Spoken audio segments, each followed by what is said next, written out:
Shivani Singh from examination हम discuss करेंगे।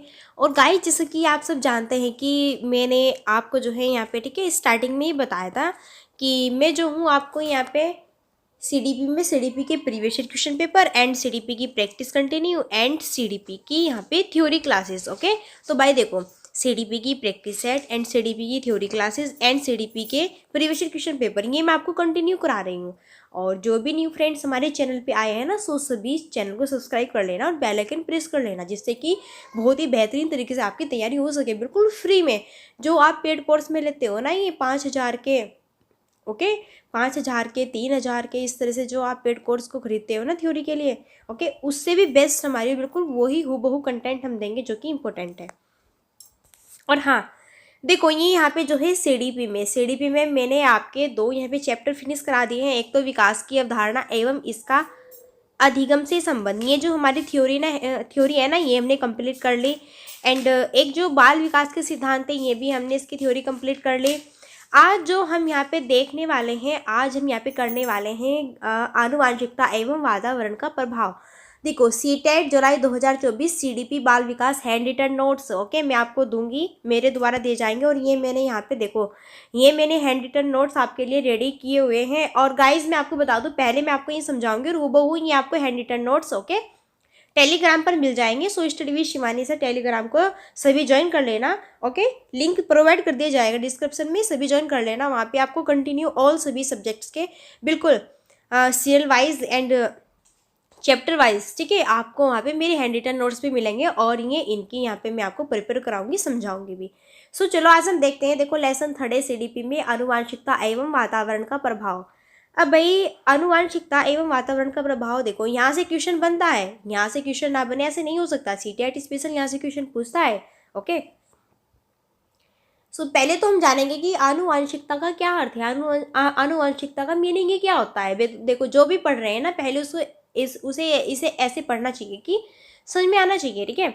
आनुवंशिकता का मतलब होता है कि आनुवांशिक या वंशानुगत गुणों का एक पीढ़ी से दूसरी पीढ़ी में स्थानांतरण होने की प्रक्रिया को आनुवांशिकता या वंशानुक्रम कहते हैं। भाई, एक पीढ़ी से दूसरी पीढ़ी में जब स्थानांतरण होता है, देखो जैसा कि मतलब कोई गर्ल है या फिर कोई बॉयज है, ठीक है, उन दोनों के आपस में शादी होती है, तो भाई एक पीढ़ी तो अलग है, एक पीढ़ी तो गर्ल्स वाली है, एक पीढ़ी बॉयज वाली है। जब दोनों का स्थानांतरण होता है, ठीक है, तो उसे क्या कहते हैं, वंशानुक्रम कहते हैं।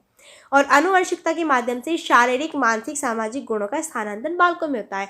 अब देखो, गर्ल्स भाई अलग फैमिली से है, बॉयज अलग फैमिली से है, जब दोनों की मैरिज होती है, ठीक है, तो अलग अलग जो यहाँ पे पीढ़ी है, ठीक है, वो भाई अलग अलग पीढ़ी जाके एक बनती है, ओके। तो उसका जो मतलब फिजिकल है, शारीरिक और जो मानसिक है और जो भाई सामाजिक क्वालिटीज़ है, ठीक है, वो यानी कि उसका मतलब गर्ल्स का और उसका बॉयज़ का, यानी कि मैन का और उसका वुमेन्स का, उन दोनों का जो यहाँ पे फिजिकल है एंड जो मानसिक और एंड जो सामाजिक क्वालिटीज़ है, जो जितनी भी क्वालिटीज़ है उनके अंदर, वो सारी उनके बच्चों में भी स्थानांतरण होगी, ओके, सारी क्या होगी, उनके बालकों में भी स्थानांतरण होगी। वो क्लियर, समझ में आया कि नहीं आया, ओके।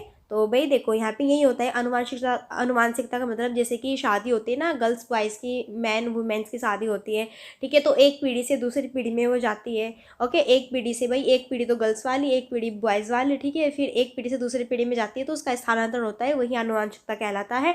और फिर जब उन्हीं की जो उसकी भाई गर्ल्स एंड बॉयज़ की दोनों की जो क्वालिटीज़ है, उनमें जो भी उनका फिजिकल, शारीरिक एंड जो उसका मानसिक, उनका माइंड एंड जो उनकी सामाजिक क्वालिटीज़ है, जितनी भी उनमें क्वालिटीज़ है, वो सभी उनके बच्चों में भी स्थानांतरित होती है, ओके। वो चाहे किसी भी तरह की क्वालिटीज़ हो या बैड क्वालिटीज़ हो, कुछ भी हो, यहाँ पे गुड क्वालिटीज़ या बैड क्वालिटीज़, ओके। सो ये होता है आपका आनुवांशिकता का अर्थ। देखो, समझ में आ गया होगा, बिल्कुल सिंपल, आपकी लाइफ से जोड़ते हुए पढ़ाऊंगी, ये नहीं कि आप किताबी बुक से नहीं, किताब बुक को रख दो एक तरफ, हम पढ़ेंगे बिल्कुल अच्छे से, ओके। चलो,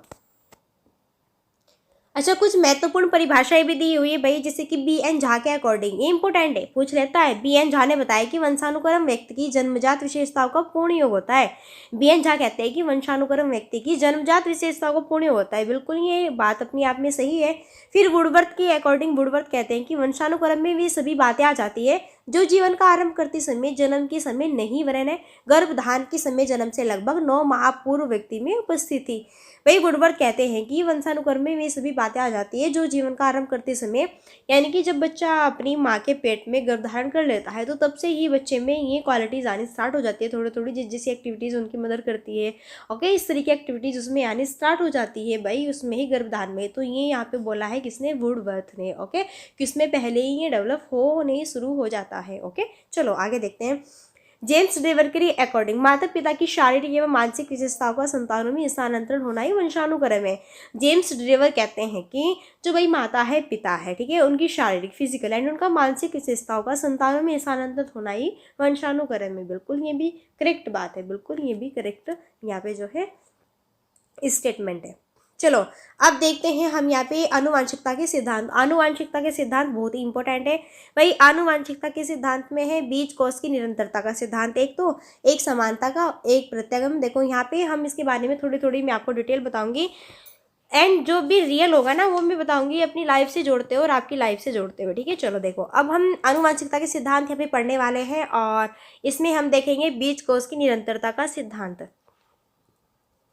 भाई बीज कोष की जो निरंतरता का सिद्धांत है ये किसने दिया, ये दिया बीजमैन ने। इससे ही बीज कोष की निरंतरता का सिद्धांत यहाँ पे पढ़ा हुआ है। ये किसने दिया, बीजमैन ने दिया है। और ये कहते हैं कि शरीर का जो निर्माण करने वाला मूल जीवाणु होता है वो कभी नष्ट नहीं होता। यह एक अंडकोश और शुक्रकोश के अकॉर्डिंग एक पीढ़ी से दूसरी पीढ़ी में हस्तांतरित होता रहता है। ओके, तो भाई ये यहाँ पे कहते हैं कि जैसे कि मैंने आपको अभी बताया ना कि भाई एक पीढ़ी से बहुत पीढ़ी बनती है। भाई अभी हमारे पेरेंट्स है, ठीक है, हम उनके बच्चे हैं।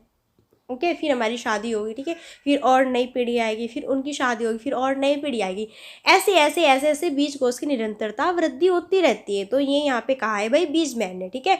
जैसे कि भाई अभी तो देखो आपके जो दादा दादी जी होंगे उनकी एक पीढ़ी थी, अब आपके पेरेंट्स है उनकी एक पीढ़ी, आप लोग हो, फिर आप लोगों की शादी हो जाएगी, फिर आपकी एक पीढ़ी होगी, फिर आपके बच्चों की शादी हो जाएगी, फिर उनकी भी एक अलग पीढ़ी होगी, फिर उनके बच्चों की शादी हो जाएगी, उनकी एक अलग पीढ़ी होगी।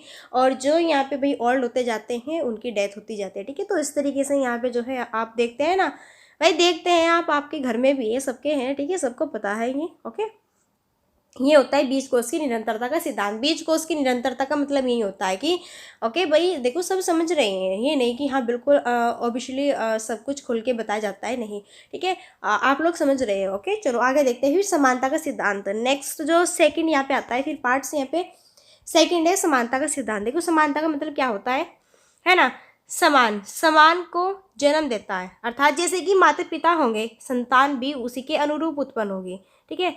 भाई ये कहते हैं ना कि देखो है ना, अगर मानव की संतान है तो मानव जैसी होगी और पशु की संतान है तो पशु जैसी होगी। तो समानता का सिद्धांत ये कहता है भाई अगर कोई सांप है ना, और भाई सांप, ठीक है, सांप भाई यहाँ पे बच्चे बच्चे देता है, ठीक है, तो भाई कैसे होंगे इसके बच्चे, सांप ही होंगे ना। अभी थोड़ा है कि यहाँ वो यहाँ पे जो है काऊ का रूप ले लेंगे या फिर मानव का रूप ले लेंगे, नहीं, जो काऊ होगी बिल्ली होगी, है ना, जो बिल्ली होती है बिल्ली, ठीक है, बिल्ली जब बच्चे देती है तो बिल्ली तो देती है ना, है ना। ये थोड़ा है कि वो यहाँ पे डॉगी को पैदा कर देती है, नहीं, जो डॉगी होते हैं, ठीक है, तो भाई वो भी डॉगी को ही यहाँ पे पैदा करते हैं। इस तरह से जो मानव होते हैं वो मानव को जन्म देते हैं। तो भाई सब में समानता का सिद्धांत पाया जाता है, ठीक है। अगर मानव है तो मनुष्य, ठीक है, मनुष्य को जन्म देगा, है ना। भाई कोई जीव जंतु को जन्म देगा, पशु पक्षी को जन्म देगा। इस तरीके से ये बिल्कुल एक समानता का सिद्धांत चलता है। ओके, फिर ये प्रत्यागमन का सिद्धांत, ये क्या कहते हैं, ये प्रत्यागमन का सिद्धांत इसका मतलब होता है बुद्धिमान माता पिता की बुद्धिमान संतान, ठीक है, और कम बुद्धि वाले माता पिता की मंदबुद्धि संतान होना एक स्वाभाविक बात है। लेकिन यदि इसके विपरीत बुद्धिमान माता पिता की संतान तो मूर्ख हो और मूर्ख माता पिता की संतान तीव्र बुद्धि वाली पैदा हो तो एक बड़ा प्रश्न यहाँ पे खड़ा होता है। तो इसे ही क्या कहते हैं, प्रत्यागमन कहते हैं। इसे ही क्या कहते हैं, प्रत्यागमन कहते हैं। अब देखो ध्यान से सुनो, प्रत्यागमन है ना, इसका क्या मतलब हुआ, ये प्रत्यागमन का सिद्धांत इसका मतलब होता है कि मान लीजिए आप खुद ही यहाँ पे गाइस आप खुद ही गाइड करिए। मान लो आपके पेरेंट्स, ठीक है, इतने मतलब कि होशियार नहीं है, मतलब कि इतने इंटेलिजेंट नहीं है बेचारे एजुकेशन के जो है अकॉर्डिंग, मतलब कि ठीक है। और भाई आपने क्या की हुई है, BTC, B.Ed, wow, MSc, BSc, इस तरीके से आप लोगों ने की हुई है, बड़े इंटेलिजेंट हो, है ना। तो ये क्या हुआ, एक प्रत्यागमन का सिद्धांत हुआ। ये ही क्या हुआ, प्रत्यागमन का सिद्धांत, यानी कि कोई पेरेंट्स है उसकी संतान बहुत ही, मतलब पेरेंट्स तो बहुत ही बुद्धिमान है और भाई संतान उसकी कम बुद्धि कम बुद्धि वाली होगी, यानी कि विपरीत होना उसका। और अगर कोई पेरेंट्स मंदबुद्धि के हैं और बच्चे इतने होनहार प्रतिभाशाली पैदा हो गए उनके कि पूरे इंटेलिजेंट है ना, बहुत ही IAS भी बन गए, है ना, इस तरीके। तो ये क्या होता है, यही प्रत्यागमन का सिद्धांत होता है, यानी कि उसके विपरीत है कि जिस तरह के पेरेंट्स होते हैं उसे अपोजिट होना बच्चे। ओके, यही होता है प्रत्यागमन का सिद्धांत। फिर ये अर्जित गुणों के अवितरण का सिद्धांत, फिर अर्जित गुणों का वितरण का सिद्धांत। अब अवितरण का सिद्धांत ये क्या होता है, देखो ये होता है कि भाई इस जो है सिद्धांत के अकॉर्डिंग माता पिता के जीवन में अर्जित गुणों का संक्रमण उनकी संतानों में नहीं होता। इसके अकॉर्डिंग, ठीक है, मैंने क्या बताया, इस सिद्धांत के अकॉर्डिंग माता पिता के जीवन में अर्जित गुणों का संक्रमण उनकी संतानों में नहीं होता, है ना। ये कहते हैं ना कि मतलब कि भाई देखो हमारे पेरेंट्स, ठीक है, मान लो भाई, हाँ मतलब हमारे पेरेंट्स काले हैं और हम भाई अच्छे सुंदर बड़े बढ़िया गोरे गोरे हैं, ठीक है, इस तरीके से भाई मान लो कि आपके पेरेंट्स सुंदर हैं, हमारे पेरेंट्स सुंदर है और हम भाई मतलब सांवले या काले इस तरीके के पैदा हुए हैं, ठीक है। तो ये सारी क्वालिटीज़, ये अर्जित गुणों के अवितरण का सिद्धांत होता है, ठीक है। ये क्या होता है, अवितरण का सिद्धांत होता है, इनकी उसके अपोजिट होना। फिर है अर्जित गुणों के वितरण का सिद्धांत। इसका मीन्स आप समझ लो, जैसे भाई हमारे पेरेंट्स तो गोरे गोरे हैं और बच्चे भी गोरे हुए, हाँ भाई इसकी मम्मा बहुत गोरी है तो भाई बच्चे तो गोरे गोरे होंगे, ओबियसली बात जो है राइट है ना। हाँ भाई जो है इसके पेरेंट्स भी थोड़ा सांवले हैं, ब्लैक है, तो भाई बच्चे भी ओबियसली ऐसे ही होंगे, ब्लैक एंड काले, ठीक है। तो ये होता है ना, तो ये होता है वितरण का सिद्धांत। चलो आगे देखते हैं लैमार्क का सिद्धांत। लैमार्क का जो अध्ययन है भाई, ये लैमार्क ने जिराफ का अध्ययन करके बताया कि जिराफ की गर्दन पहले लंबी नहीं थी। इन्होंने कहा, लैमार्क ने इन्होंने कहा कि जिराफ, इन्होंने अपना अध्ययन किस पे किया, जिराफ ने। इन्होंने कहा कि जिराफ की गर्दन पहले लंबी नहीं थी, परंतु परिस्थितिवश जीवन निर्वाह करने के लिए वह अपनी गर्दन ऊपर उठाता रहा, क्योंकि बिना गर्दन ऊपर किए वह पत्ती नहीं खा सकता था, है ना। और इसी तरह अन्य पीढ़ी के जिराफ भी करते रहे, है ना। तो उस प्रजाति की गर्दन लंबी हो गई। लेमार्क, ठीक है, इन्होंने कहा, इन्होंने जो है यहाँ पर जिराफ की गर्दन का, ठीक है, एक फॉर्मूला बताया और इन्होंने कहा कि भाई इनकी गर्दन पहले लंबी नहीं थी, लेकिन अब इन्हें कुछ खाना पीना है, पत्ती वत्ती खाना ही है पेड़ की, कैसे खाएंगे, तो अपनी गर्दन को ऐसे उठाएंगे, तो उड़ती उड़ती गर्दन ऐसे क्या लंबी हो गई। तो इसी तरीके से उन्हें देखते देखते और भी उनकी प्रजाति इस तरीके से ही करें। जैसे कि आप करते हैं ना कि अगर आप भाई मॉर्निंग में व्यायाम कर रहे हैं तो आपका भाई ये सोचेगा कि चलो भाई मेरा भाई व्यायाम कर रहा है, मैं भी कर लूँ, इस तरीके से, ठीक है। या भाई कुछ भी क्वालिटीज़ होती है जो कि अलग अलग मतलब सब देख के चलते हैं, है ना। तो भाई ये आपस में सीख लेते हैं, फिर वो उसी तरीके से बिहेवियर करते हैं।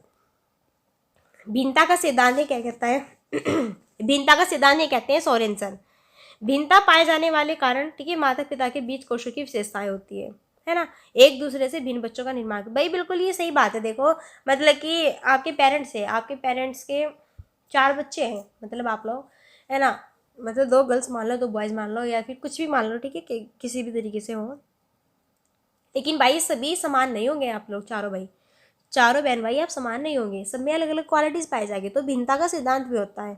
ओके, ये नहीं कि यहाँ समान होंगे, नहीं, भिन्नता का सिद्धांत होता है, ठीक है। सभी एग्जामिनेशन हब को फटाफट सब्सक्राइब कर लो, बहुत ही बेहतरीन तरीके से हम यहाँ पे सेशन को स्टार्ट किए हुए हैं। चलो आई होप आपको ये समझ में आ गया होगा। देखो बीजकोश की निरंतरता का सिद्धांत ये बहुत अच्छे से समझाया, समानता का, प्रत्यागमन, अर्जित गुणों का अवितरण क्या होता है, वितरण क्या होता है, लेमार्क का अध्ययन समझाया, भिन्नता का सिद्धांत समझाया। आई होप आपको अच्छे से समझ में आ गया होगा। चलो अब आगे बढ़ते हैं और अब है अनुवांशिकता का प्रभाव। अनुवांशिकता का प्रभाव भाई देखो किस किस पे पड़ता है। शारीरिक लक्षणों पर प्रभाव, बुद्धि पर प्रभाव, चरित्र पर प्रभाव, अनुवांशिकता पर, ठीक है, अनुवांशिकता का भी और वातावरण का भी, इन सब का प्रभाव पड़ता है, अनुवांशिकता हो या फिर वातावरण हो।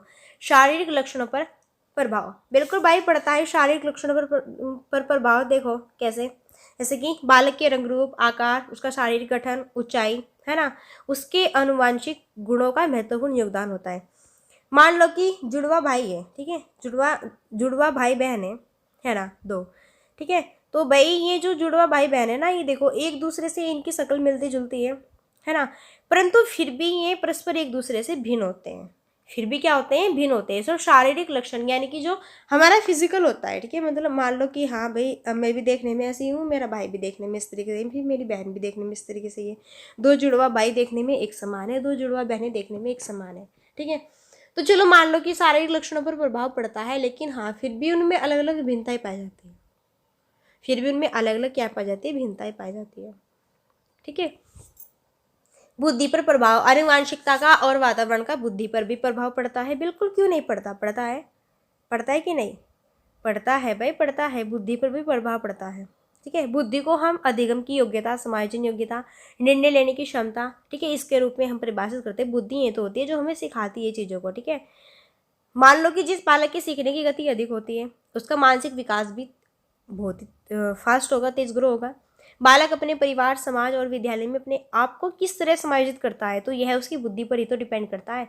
आप अपने आप को अपनी सोसाइटी में, अपने फ्रेंड्स लोगों में, अपने पेरेंट्स लोगों में, ठीक है, किस तरीके से अपने आप को आप उनके आगे जो है शो करते, दिखाते, भाई किस तरीके की क्वालिटीज़ है, बुद्धि है, तो अपनी बुद्धि का ही तो यूज़ करते हैं कि हाँ मुझे क्या करना है, वो करना है, ऐसे वैसे। ठीक है, चरित्र का प्रभाव, बिल्कुल भाई, चरित्र का प्रभाव भी पड़ता है, चरित्र का प्रभाव भी पड़ता है। ठीक है, तो आनुवंशिकता का प्रभाव में चरित्र का और भाई वातावरण के प्रभाव दोनों पड़ता है। ओके गाइस, बहुत ही बेस्ट है ये, बहुत ही बेस्ट है।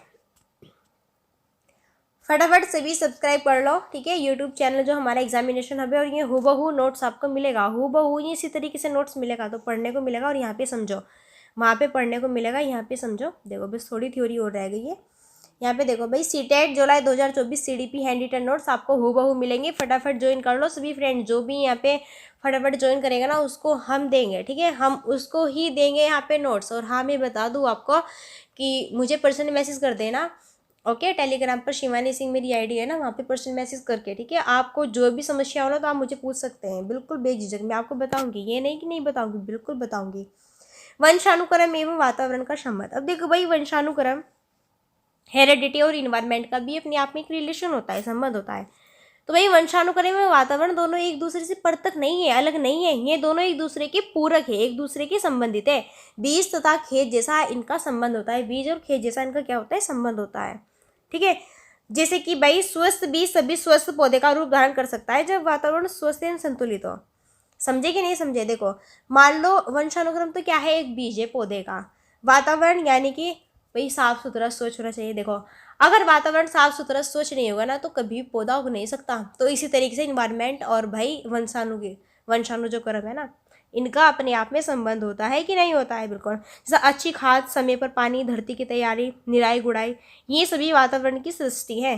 ओके, ये कहा गया है कि अगर वातावरण स्वच्छ एंड स्वस्थ नहीं है ना तो भाई यहाँ पे पेड़ पौधे का भी निर्माण नहीं हो सकता। समझी कि नहीं समझे? तो इसका मतलब वंशानुक्रम में वातावरण, इन दोनों का संबंध होता है आपस में। ओके, चलो अब कुछ इंपॉर्टेंट यहाँ पे हम देख लेते हैं परिभाषाएं। मैकआइवर एवं पेज के according, important, very very very important. जीवन की प्रत्येक घटना दोनों का परिणाम होती है। किसी भी निश्चित परिणाम के लिए एक उतनी ही आवश्यक है जितनी की दूसरी की। मैकआइवर एवं पेज ये कहते हैं कि जीवन की प्रत्येक घटना दोनों का परिणाम होती है। इसमें दोनों में वंशानुक्रम एंड हेरिडिटी एंड इन्वायरमेंट, वंशानुक्रम और वातावरण दोनों ही हमारे लिए इंपॉर्टेंस होते हैं। किसी भी निश्चित परिणाम के लिए, है ना, उतनी तो आवश्यक हमें हेरिडिटी की होती है, उतनी आवश्यक हमें इन्वायरमेंट की होती है। समझे कि नहीं समझे? ये बात कहा है किसने? मैकआइवर एवं पेज ने। फिर है भाई वुडवर्ड तथा यहाँ पे मार्क्वेस के अकॉर्डिंग, व्यक्ति वंशानुक्रम तथा वातावरण का योग नहीं यानी बल्कि गुणनफल है। इसका योग नहीं है बल्कि गुणनफल है। व्यक्ति वंशानुक्रम और वातावरण का योग नहीं, क्या है? गुणनफल है। बहुत ही बेस्ट ये थ्योरी थी। तो देखो यहाँ पे हमने जो है एक वीडियो में कवर किया आनुवंशिकता एवं वातावरण का प्रभाव, जो कि बहुत ही बेस्ट था। हमने इसका अर्थ समझा, इसकी बेस्ट जो है अन्य परिभाषाएं समझी, इसके सिद्धांत समझे, इसके प्रभाव समझे, इन दोनों के ही। और गाइस यहाँ पे हमने इन दोनों का जो है रिलेशन समझा, है ना, हेरिडिटी एंड इन्वायरमेंट का। फिर हमने कुछ इंपॉर्टेंट यहाँ पे जो है एक दो और इम्पोर्टेंट परिभाषाएं देखी जो कि बहुत इंपॉर्टेंट रहती है। और देखो मैं बता दूँ, ये हैंड रिटन नोट्स आपको हूबहू PDF के थ्रू, इस वीडियो का हैंड रिटन नोट्स आपको हूबहू PDF के थ्रू मैं सब कुछ दूंगी। ठीक है, बस आपको फटाफट क्या करना है, वीडियो को लाइक एंड शेयर सब्सक्राइब कर लो। ओके, सो गाइस थैंक्स सभी को, और एग्जामिनेशन को फटाफट सब्सक्राइब कर लो, सभी ज्वाइन कर लो यूट्यूब चैनल को। ओके, मेरे द्वारा यहाँ पे सब कुछ कराया गया है। और देखो भाई मैं खुद से ही हैंड रिटन अपने नोट्स, ठीक है, आप लोगों के लिए बना रही हूँ। सो गाइज यहाँ पे देख लो, यहाँ पे हम करा रहे हैं CDP की प्रैक्टिस सेट 8 हो चुकी है और ऐसे होती है तैयारी। 30 में 30 नंबर लाने हैं तो आपको इस तरीके से, भाई एक सब्जेक्ट है CDP, उसकी एक बंदा आपको थ्योरी भी दे रहा है, एक बंदा उसकी प्रैक्टिस भी दे रहा है, एक बंदा उसकी प्रीवियस क्वेश्चन पेपर भी दे रहा है। तो और इससे ज़्यादा क्या होगा भाई? इससे ज़्यादा कुछ नहीं होगा, इससे ज़्यादा और कुछ नहीं होगा। ठीक है, सो गाइज चलो फिर हम मिलते हैं नेक्स्ट सेशन में, और तब तक के लिए so thanks for watching, keep study and bye bye, take care.